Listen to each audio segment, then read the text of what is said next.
does and stuff, and my own work, because I'm not trying to get mixed up in any of that stuff. Yeah, absolutely. I mean, that's just the problem with Facebook in general. It's kind of an anonymous, even though it is your name, it's not a place to conduct good discussions. You know, you may pass on around some information is good, but yeah, you know, whether it's politics or Bigfoot or ghost hunting, it just turns into a bunch of totally worthless arguments. And you know, if I sat on there and participated in all that stuff and all the hundreds of groups I'm added, I'd never get a book written. I'd never get a documentary shot, you know.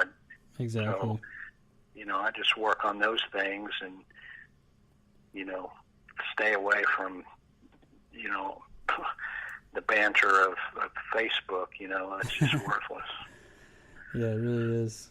I wanted to ask, did Seth tell you about his encounter or his experience in Oklahoma? No, I knew something had gone on, but I haven't talked to him about that. So. He told us a little bit about it, but I'll definitely let you hear it from him. But it sounded pretty interesting, and you know, he said it definitely made him lean more toward the believer side than he was before he went on that trip. And I think that's awesome. Yeah. In that area, I mean, like I said, I've been up there a couple of times, and you know, if there is an area that could host a population of these creatures, that's definitely it. I mean, not only do you have the history of encounters, but you've got the guys from the NAWAC group that, you know, I know many of those very, very personally, and you know, can attest to their credibility. And you know, there's just too many things that have gone on up there to dismiss it, and I'm not surprised at all that something, you know, happened while he was there, because that's a great place to put yourself if you want to see one. Yeah, that's awesome. Well, before we, you know, we got about 10-15 minutes. If we could talk a little bit about the Scape or Swamp and Lizard Man. I know you were at the Lizard Man festival. I tried to come, but we had a bunch of problems with our living situation. I had to get a new place, so it just didn't work out. But what do you think of Dr. John? Yeah, he was a really great guy, really nice, and you know, appreciative of him, you know, setting that up, because Bishopville, you know, they're so connected with the Lizard Man legend and stuff. They really need something there. You know, kind of. I mean, I think in his mind is like, hey, there's a Mothman festival. You know, why not have something going down in that area? So it was cool that he got that going. And I mean, it was kind of, you know, it's a first year thing. It was just sort of a run and gun, throw some stuff out there and see what happens. For sure. And I think that as it goes forward, it can really become a cool event. I think, you know, for me, it was successful. Obviously, I mean, I wrote the book on the subject, so it's always good when I can go there and, you know, meet people and sell some books, autograph books, or whatever. You know, and I even learned some new stuff, because again, you go to these conferences and, you know, you never know. Somebody shows up and said, hey, you know, I never told anybody, or, you know, hey, my uncle, and you're always learning something. And it was the same with the Lizard Man. I got a few new tidbits, and I know Dr. John has been really dedicating a lot of time to research and writing about it, so he's kind of brought in some other, you know, interesting things that, you know, he's discovered. Definitely. One thing that he had told me about was that Carolina butcher. I don't know if he mentioned that to you or not, but I guess it was like I don't think it was quite prehistoric, maybe after that, but it's like this alligator creature that walked on two legs. Yeah. Stuff like that. Yeah, that was interesting. It was something that was kind of came up a couple of years after I'd written the book, which is always the way it is. There's always new stuff and this and that. But yeah, it was very interesting to think in terms of dinosaurs or any connection to a prehistoric creature in the case of Lizard Man. So yeah, I'm working on a new project, like I said, that like the Honey Island Swamp Monster, I'm able to expand on that. So it also will allow me to talk about some of the newer stuff about the Skateboard Swamp and the Lizard Man, South Carolina Lizard Man case. Yeah. What do most people describe the Lizard Man as looking like? Is it more of like a humanoid, or? Yeah, the majority of them seem to describe more of a humanoid. Some of the newspaper drawings always have kind of the alligator snout and the tail and all that, but there was really only mostly one sighting where the guy said it had a tail. The rest of the people described it definitely more man-like.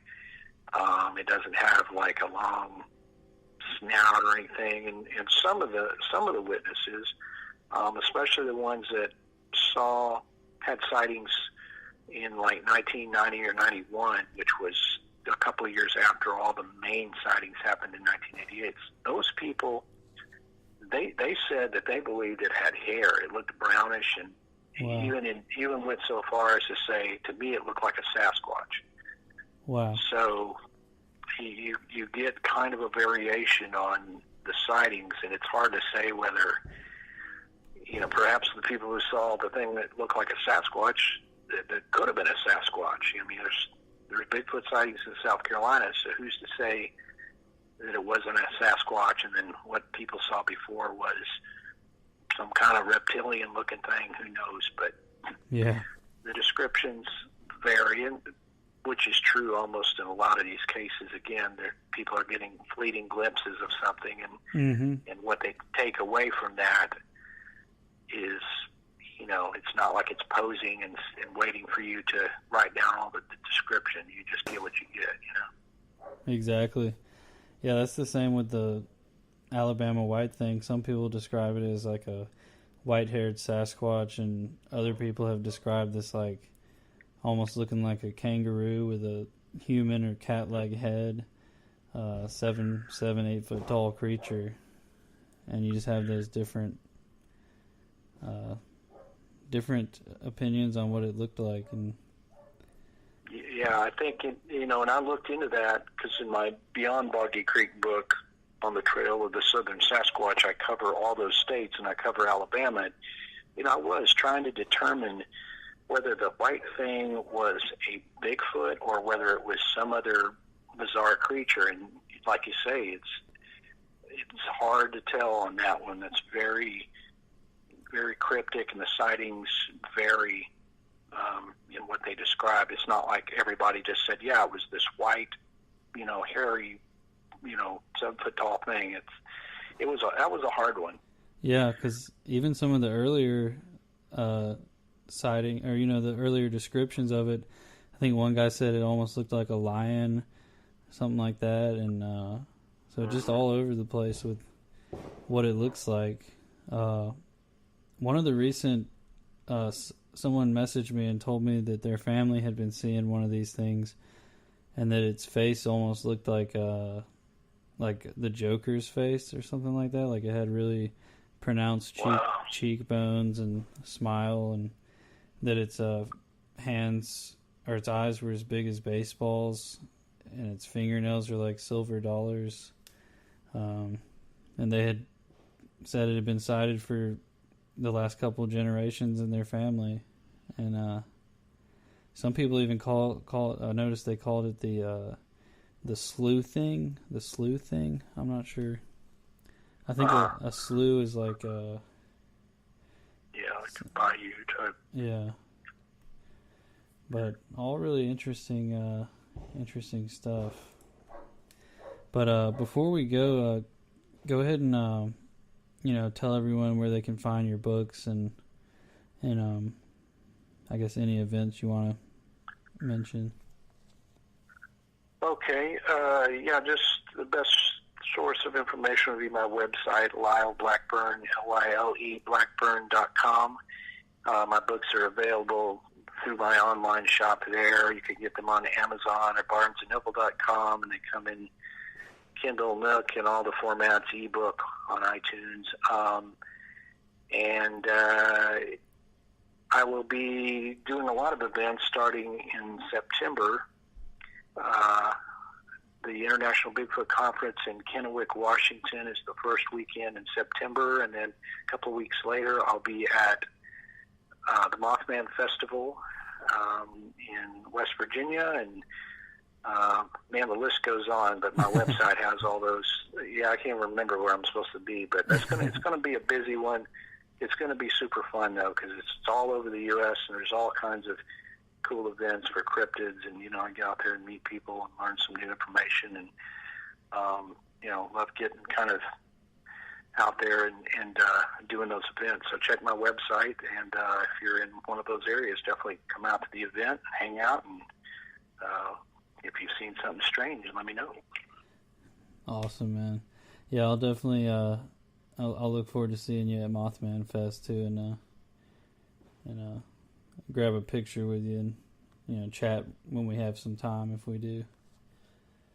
Yeah, absolutely. I'm going to have something going on there. I haven't really announced it yet, but you'll want to stay tuned, because something that I've been working on for the last year that's going to be debuting there on the Saturday night there at Mothman Festival. So it should be interesting and kind of something new for me. So awesome. Well, thanks so much for coming on, man. I know you're probably extremely busy, but I appreciate you for coming on and chatting. It's been awesome. No problem. Yeah, enjoy it. Yeah, man. Have a great night. All right, man. Thanks so much. All right, man. I'll see you at Mothman. See you then. All right, man. Good night. All right. Good night.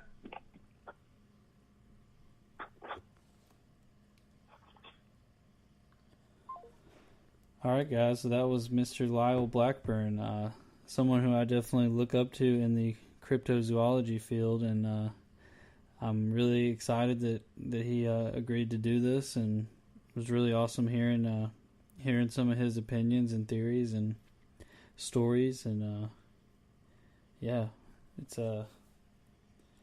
it's been a great night. Honestly, I can't complain at all. I do want to mention that next week, on I believe it's the 25th, we got my new friend. This is someone I haven't talked to too much, but some of us might have seen him on Ghost Adventures, and that is my friend Darren Evans, who is known for his work with the Zozo phenomenon. And as you guys know, I've had some encounters, and if you want, encounters on the Ouija board with something calling itself Zozo. So definitely going to want to stay tuned for that one next Wednesday. It's going to be really interesting to hear his story and just see what he has to say. So anyway, guys, thank you guys for listening as always, and I hope you enjoyed this show with our great guest Lyle Blackburn. And I look forward to seeing you guys next Wednesday talk about the Zozo phenomenon. All right, guys. Have a great night.